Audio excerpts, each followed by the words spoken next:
Hi friends, இது வந்து தோசைக்கு இட்லிக்கு சூப்பரான ஒரு அருமையான சட்னி. தேவையான பொருட்கள் வந்து ஒரு உள்ளி, 4 பல்லு பூண்டு, பச்சை மிளகாய், வத்தல் மிளகாய், தேங்காய், கொஞ்சோண்டு புளி, தக்காளி, 1 காய். சரியா? மற்ற கொஞ்சம் சோல்டு. இது கேட்டு கேட்டு சாப்பிடுவாங்க. இந்த மாதிரி சட்னி செஞ்சு கொடுங்க. சட்னியே காலியாகவும் ஒரு 10 தோசை மட்டும் சாப்பிடுவாங்க. அப்படி சூப்பரான ஒரு சட்னி தான் நான் இன்றைக்கி செய்ய போகிறேன். வாங்க பார்க்கலாம் அது எப்படி செய்வேன்னு சொல்லி. தீச்சட்டி வச்சுக்கோங்க. தீச்சட்டியில் இந்த வெட்டி வைக்கிற எல்லாத்தையும் போட்டுவிடுங்க. சரியா? சூப்பரான ஒரு அருமையான சட்னி நானும் சாப்பிட்டேன். வேறு லெவல் மக்களே.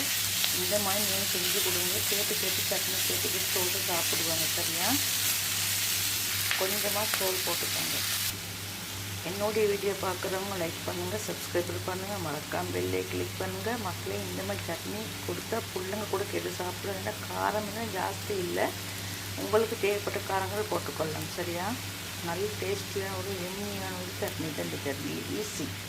இந்த மாதிரி மெஷினில் போட்டுக்கோங்க. போட்டு அடிச்சிடுங்க. ஒரே நிமிஷத்தில் சூப்பரான அருமையான சட்னி ரெடி பாருங்கள்.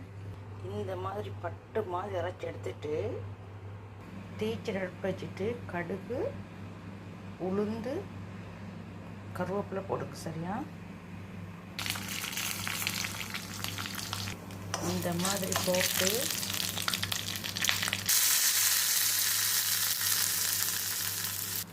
பார்த்தீங்கன்னா சூப்பரான அருமையான சட்னி ரெடி. இந்த சட்னி யாரும் விரும்பி கேட்டு கேட்டு சாப்பிடுவாங்க. இந்த சட்னி வேற லெவல். இதே மெத்தடில் செய்யுங்க மக்களே. தோசை ஒரு தோசை செஞ்சவங்க 10 தோசை கேட்டு சாப்பிடுங்க. அவ்வளோ டேஸ்டியான எம்மியான ஒரு சட்னி. ஓகே, பை பை, டாடா. மறக்காமல் லைக் பண்ணுங்கள், சப்ஸ்கிரைப் பண்ணுங்கள். பை.